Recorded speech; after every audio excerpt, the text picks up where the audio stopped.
Welcome to the Digital Agency Growth Podcast. I'm your host, Dan Englander. Jim, thanks for joining. Good morning. Good to meet you. Yeah, likewise. So the topic today is branding, which is always an interesting topic because it just touches on so many areas, right? It touches on art, it touches on science, it touches on religion, I think in some ways. There's lots of weird parallels. So with that, before we get into all that interesting, lofty stuff, can you talk about your background a little bit and what you're up to? Yep. Yeah, sure. So I've been in the marketing communications world for 30 years. I grew up in the big PR agency environment, working on global accounts like Procter and Gamble and Anheuser-Busch, Wendy's. Then went on a kind of a special assignment at McDonald's Corporation, where they wanted a senior communications reputation kind of expert to help through some troubling issues that were kind of really beating them up in the marketplace, and did that work for several years. And then they said, Jim, if you want to go back to the agency environment, we'll continue to give you work and we'll fund you so that you can, create your dream in terms of what you want to do. So I opened my own agency and continued to do work for them. And in that first several years, we got several requests for rebranding assignments from organizations that were coming out to us and saying, can you come in and do this kind of work for us? And after doing several of them and really kind of taking a view of the landscape of how rebrandings were being done by organizations, I said, we need to develop a specialty firm that does nothing but this. So 5 years ago, we launched Rebranding Experts, and it's all we do is rebranding. It is solely focused on the end-to-end process for organizations, and not just the brand creation and the visual identity and so forth, but how do you implement it throughout the organization? So it really draws upon my kind of corporate and internal communications, change management experience that I've had over the years, and really gives us a chance to make sure that we launch rebrandings in a way that are really going to have a results producing kind of effect for those organizations. Yeah, got it. So with that, can you talk a little bit about the different skills and the different work that goes into the rebrand versus launching the rebrand and implementing it, if that makes sense? So I always like to say, most people think of rebranding as the new name for the organization and maybe some of the brand, structure and platform around it and the visual identity. There is so much more that needs to be accomplished to launch this internally and take it to the marketplace. And that starts from really zeroing in the very beginning on the CEO and the role they're going to play, the role we need them to play to be successful in this whole effort, their leadership team, making sure that they are bought in, that they're fully supportive of it so that they don't derail it anywhere along the way with their comments or by joking about it. And then it's diving deep into, okay, how do we embed this new brand in the culture of the organization? What do we need to do to update the values, to perhaps come up with some new cultural rituals that will bring it to life on a regular basis so that everyone believes in it and adopts it and understands their role in making this brand successful? And then it's taking it to the external market. And what do you do in terms of a new signature experience that really brings that brand to life in a different way than it might have in the past? How do you make sure you effectively communicate to all your different stakeholders, get them on board, having them be true believers in what you're doing as well, too? So a much more comprehensive look at it than just the physical brand that, many people see. Yeah, that makes sense. And I think that with branding, a lot of people's hackles go up because it's so hard to measure, so there's so many people that are like hand wavy or vague about what it can or can't do.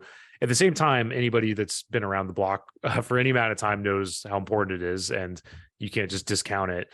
So I guess, how do you deal with that problem? And is there a way that you're pre-testing a brand idea before you implement it among tens of thousands of employees and millions of customers for a company like McDonald's? So a lot of the organizations that we'll hear from, we actually have to do a lot of upfront education on what a brand is, and with their leadership team, that they're familiar with it. They like to throw the language around and so forth, but they really don't understand what a brand is, the power it can bring to their business, how it can really help differentiate them in the marketplace. So we spend time up front making sure that they're on board with that, because otherwise you're going to, as you go down this road, you're going to keep bouncing back to that. So we show them all the evidence in terms of, research that's been done. real life examples that they've seen in the marketplace, talk a lot about their competitors, and what do they admire about their competitors, or what do they see the gaps in what their competitors are doing, just to make sure everybody's part of the team from the very beginning and on board on the whole thing. And then I think it's really making sure as you go through that every audience that you work through, you're doing that same kind of brand education effort with.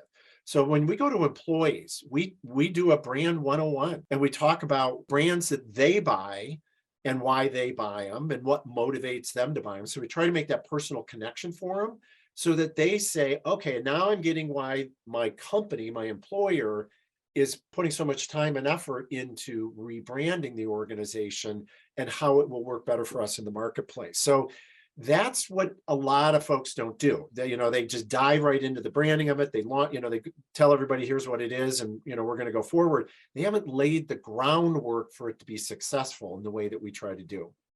Right. That makes sense. And with that, what are some good and bad reasons to rebrand? Or what are some reasons you should rebrand? What are some reasons you should not? Yeah, no, it's a good question. We like to say it falls into two different buckets. There's need to rebrand, and there's the opportunity that rebranding can present to you.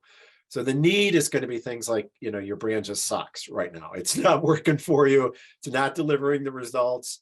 It could have been a name that the founder or has created or has been around for a long time. It just doesn't make sense and isn't working very hard for you in the marketplace. Could be that there's external pressures that are kind of making your brand irrelevant today. We're seeing a lot of that going on where things change and, culture changes and so forth. And so people are stuck with this brand that now just looks kind of painfully out of date. So that's all need changes. Probably the biggest need requirement is an acquisition or a merger where you've got to address, we've got branding challenges that we need or problems we need to fix. We need to decide which brand to go with and, or which one to let go of.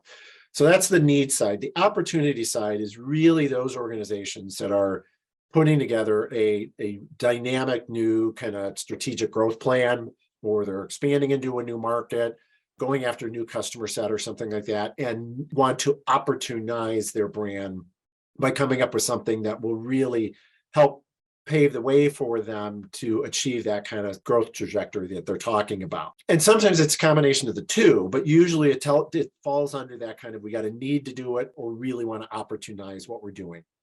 Yeah, that makes sense. And to kind of start with the first one where the brand's just not working. And this might be kind of a tough question, but how do you figure out where the brand's failing versus anything else, I guess? Like, how do you measure that? How do you guys kind of go about answering that question? So it's a lot of talking to customers, stakeholders of a variety of different forms through research to understand what's working for them and what's not. Is there anything about that brand that really helps differentiate it versus the other choices that they've got? And then playing that back to the client and saying, here's what the people your future depends upon are saying about your brand. It's pretty convincing that normally, once they see that in a kind of qualitative research way, you can back it up with some quant research and, and really show, the percentage that would choose this brand versus another and so forth. But usually when they start to hear the anecdotal stuff that comes out of those kind of stakeholder interviews, it reinforces what they have felt inside and has concerned them, and will get them to commit and move forward. Yeah, that makes sense. And are there any situations, maybe you've encountered them, where a rebrand should almost never happen, right? Like the sort of stuff that we all love because it's timeless and that sort of thing. Like what are the areas where, you have a good thing going, just leave it alone? How do you identify those things? Well, and, so we put in our process that we use with clients. We have a go, no go point after we've done our initial assessment and before we even move on to even any of the kind of creative process. We'll do a go, no go. And that's where we reassure them that if we do this research and we evaluate what they have and we interview all their leadership and so forth, and if we determine, why are you doing this, that they'll know in confidence that we may say, stay where you are. And you may need to tweak some things. You may need to refreshen it a little bit, but don't go through a whole rebranding effort just because, somebody's telling you that they think you need to address your brand and so forth. So that could be where it's simply a repositioning or refreshing of the identity that might be needed, some new taglines and marketing language and so forth, but don't go to the trouble of renaming your organization at this point in time. It's just not going to have that kind of result. Sure, that makes sense. And to put you on the spot a little bit, you named your company Rebranding Experts, which isn't the most exciting name, but it's very descriptive, right? It's very, very specific. And in my experience, a lot of branding agencies have very, very fanciful names. There's a lot. It's very, very emotive, or there's metaphor. What made you decide to kind of be very focused or clear about what you're up to? Well, and that, no, I'm glad you asked that, because one of the things that we did in the very beginning is to realize that there wasn't anybody who was identifying themselves as specialists in rebranding. That there's a lot of firms that will say, oh, sure, we'll do rebranding in addition to your normal branding campaigns and marketing and so forth. But there wasn't anybody that was really saying that's all we do. That's our sole purpose. And so we used a really super descriptive name that was the result of a lot of Google SEO to say, this is when somebody's going to make this decision to rebrand, they're not going to usually put out an RFP for it. They're not going to go public with their desire to rebrand, because they don't want to set off alarm bells with anybody. So they're going to either turn to their existing agency and kind of evaluate whether they've got the capability to do it, or they're in a stealth mode, going to go out and look for somebody who's a specialist in this. And that's where, when we looked at what people were Googling, they were looking for a rebranding expert. So we said, let's name it that. We know we will rebrand ourselves at some point in time once we've established that very clear foothold as being the leader in terms of just this rebranding work. So I know that at some point in time, we'll turn all this kind of magic on ourselves to figure out what's the right way to go forward. But for now, it's completely driven by SEO. Yeah, and that's super interesting. And it's like, I sometimes bring up this example if you go to like a CVS or whatever, and you see all these products that are shampoo that contains eucalyptus and lotion that contains this or that. At some point, you have to just understand, is this shampoo or is it lotion? Like, what is this thing, right? And that's something I think a lot of agencies have trouble with, because they don't want to get put in a box. So I think there's some bravery, right, that goes into jumping into the box, even if you're not doing it as an individual. Yeah, we're right smack in the middle of it. Yeah, not the worst place to be. So I guess with that, to kind of turn more attention to your agency, what's that journey been like? Like, just to give a little context, how long has it been since you've had the agency? Where are you guys at now in terms of headcount, and how's it going? So we did this rebranding work with my Dixon James, which was my original firm that I launched about 10 years ago. And 5 years ago, we chose to spin it off, primarily because of that whole search that people were doing for a rebranding expert out in the marketplace, that we needed to better position it. So we spun it off as a separate agency and built in all the capabilities that were needed to be able to answer that end-to-end kind of approach to rebranding. So had the corporate communications, the internal communications, the HR people. So we've got kind of experts in HR, culture alignment, and so forth, that can come in and help an organization that needs that as part of this effort. Customer experience, certainly, ton of research people and so forth. So we've got a team. There's probably about 8 to 12 of us total that will work on an assignment of a large enough size. And then you've got the creative team and the design team that do the actual brand work, in terms of the standing up a new brand and creating that whole platform. But it's that bigger implementation, which is really what we've built ourselves around. So the interesting thing about this is, so as you go into a niche, if you say you're going to niche yourself like we've done with rebranding experts, I can't market this capability to a specific company, because the only people that we want to talk to are those that are considering a rebrand. And so that really kind of, the only obvious people you could talk to were ones that are going through an acquisition or a merger. So we actively kind of market to the private equity community, because they're the ones that are oftentimes buying up firms and mashing them together and saying, okay, we need to do a rebrand here. But, this is all done behind the scenes. So people will Google who's a rebranding specialist and find us. I can't market to them until they come to me. So it's been kind of an interesting learning and dynamic. We pump a lot of thought leadership content out into the marketplace, talking about all different aspects of branding, so that when somebody reads this, they can clearly see that we know what we're talking about, and we know what the rebranding journey is like and the challenges that it presents and so forth. And most folks they're nervous about making the decision to do this. They know that they know what they don't know. No one internally has gone through this before, most likely. They want to make sure that they've got somebody who's done this on a regular basis, knows the pitfalls, knows the right decisions to make. And we, in the very first conversation that we have with them, can dive into a variety of different subjects, everything from trademarking and the process that you have to go through there, to taking it into the marketplace and all that. It's well over 300 things that normally a company needs to update as part of a new brand name. And that just immediately has them going, okay, you guys know what you're talking about. And the good news is for us is that the new business process, therefore, is not very competitive, because if they know they need an expert that does this and they talk to us, they'll normally just say, will you give us a proposal for this work? And then it's just determining how they balance the needs of their internal resources. And if they've got another agency on board, do they play a role in this whole thing or not? But we're not competing for the work because they've come into our box and realize that's what we specialize in. And there's a clear difference than what we see from other agencies. That makes a lot of sense. And I think with that, the dynamic you described, I think is common for a lot of the agencies that we work with and talk to, where there's no situation where you're going to like market to somebody and they're going to read an article and be like, hey, your timing is exactly perfect. Well, I shouldn't say no, that does happen. It's occasional.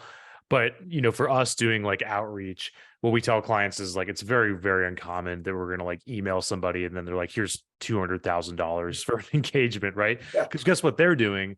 They're developing, these needs over time. And then who are they going to work with? They're going to work with the people they already know, that they already Right. trust. So the question is, how do you build those relationships before they have that state, before that state is in action? So it sounds like you guys are doing that well. Yeah. Well, and it's that's harder for us to do because they don't, we have to wait for them to come to us with the decision that they want to rebrand. So, I've got a guy right now, it's in the healthcare world, they're in the pharma side of things. And I can see he is, he knows they need to do this, but as he starts talking about it, I keep, bringing up questions or introducing ideas in the conversation. He's like, oh, I never thought of that.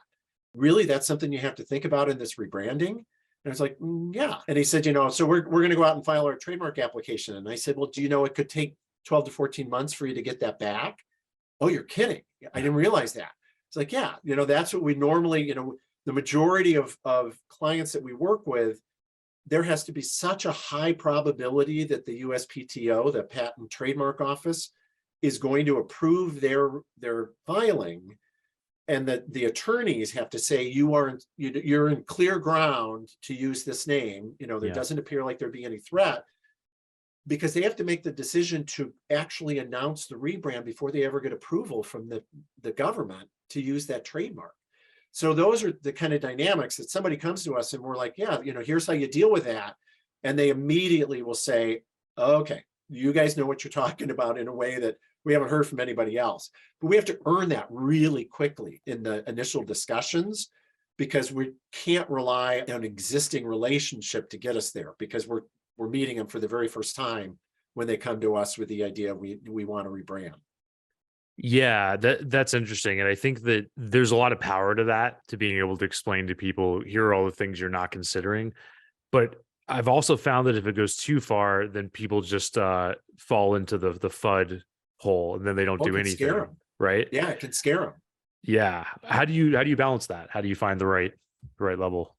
So I at times have to kind of temper myself in terms of how much do you say in the beginning and how much do you save for the consulting that you'll provide through the course of the engagement? Because there's a lot of things that we know from experience are going to happen down that rebranding journey that are going to be decisions they're going to have to make and really kind of get their arms around and commit to it. If you lay all those out up front and say, here are all the things you're going to have to decide, it'll scare them away and they won't step forward. So we usually have to kind of just put a couple of those out there to demonstrate we understand, what it's going to take to get this done, get them signed on, get the process going, and then continually kind of educate them on here's what's going to happen next. Here's the things you're going to have to decide in this next stage of the whole process.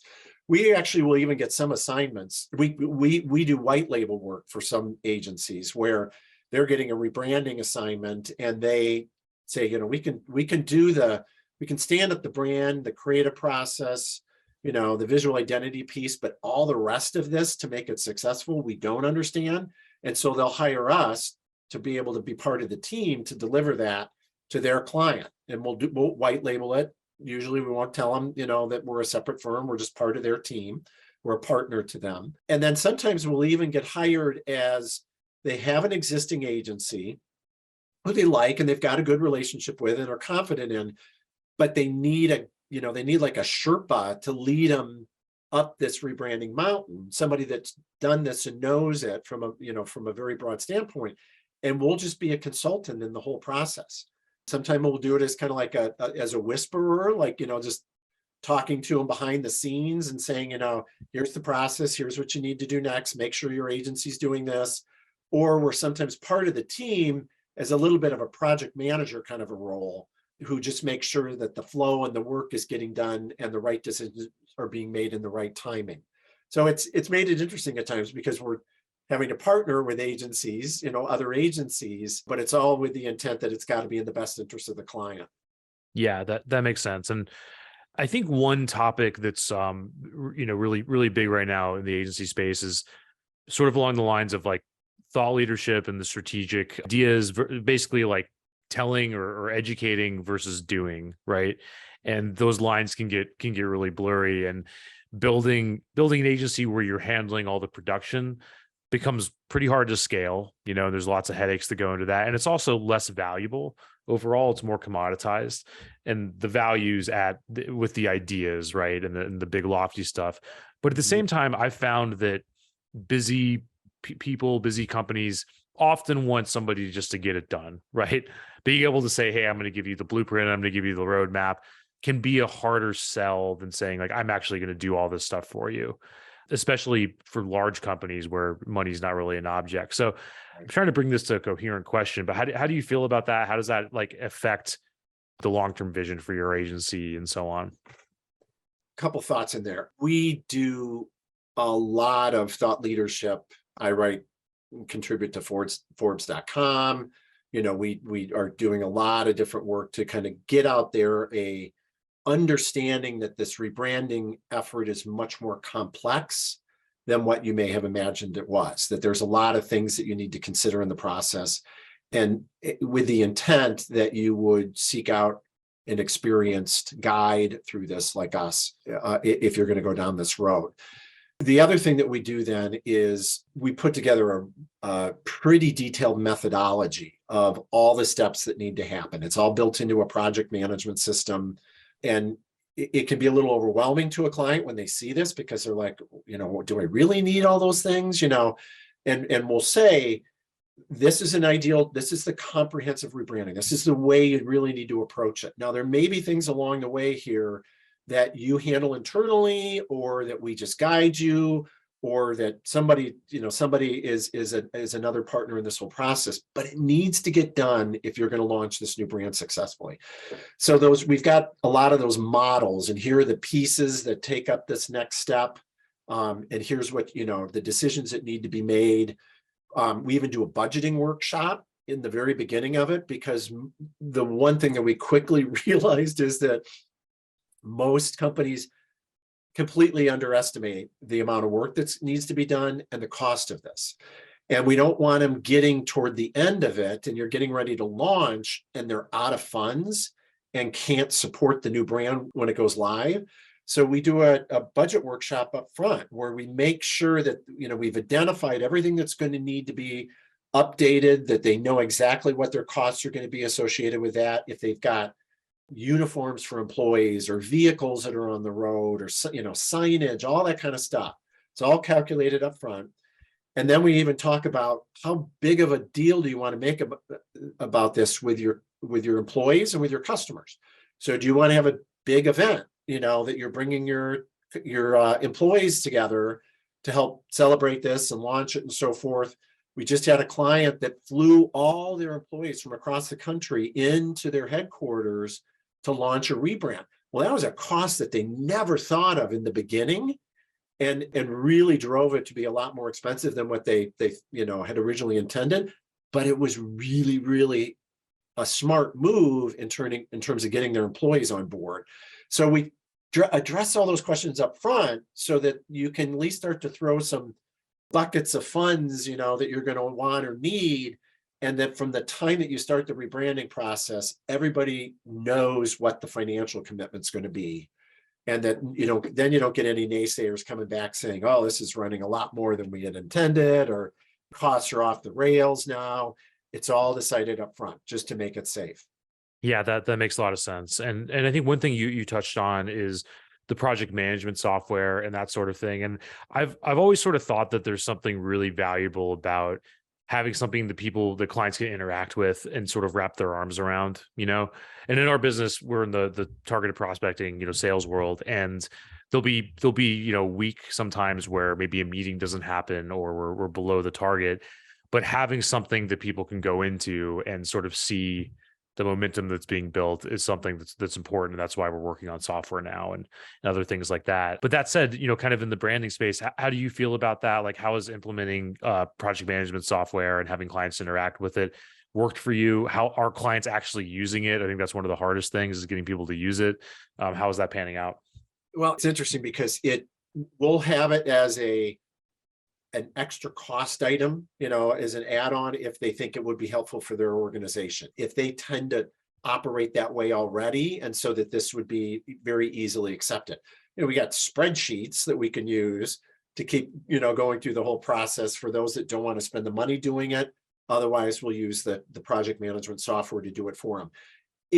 You got to be really careful, because when it's sending out reminders to people of things that they're supposed to do, or approvals, that we're still waiting for and so forth, can end up like aggravating them more than really being helpful. So you gotta be careful with it. Otherwise, it can tend to kind of flavor people's feelings about how the project's going. But it's good to keep you on time. There's a lot, and this is one of the things that we set up with people in the beginning, is there's a lot of dependencies across an organization when it comes to rebranding. So we will say from the very beginning, we need you to establish a cross-functional team that is going to be here and be a part of this whole thing. So HR plays a huge role in a rebranding, because not only do they need to make sure that the new branding and the promise and the employer brand and everything that depends upon people delivering that new brand has to be built into the whole HR process. Everything from the kind of people you recruit, to how you onboard them, to performance management, to their rewards and recognitions. So you've got to make sure that HR person is actively involved in this team and understands early on what they need to do to be able to have it ready to launch, on your targeted date. Most people would never think of that.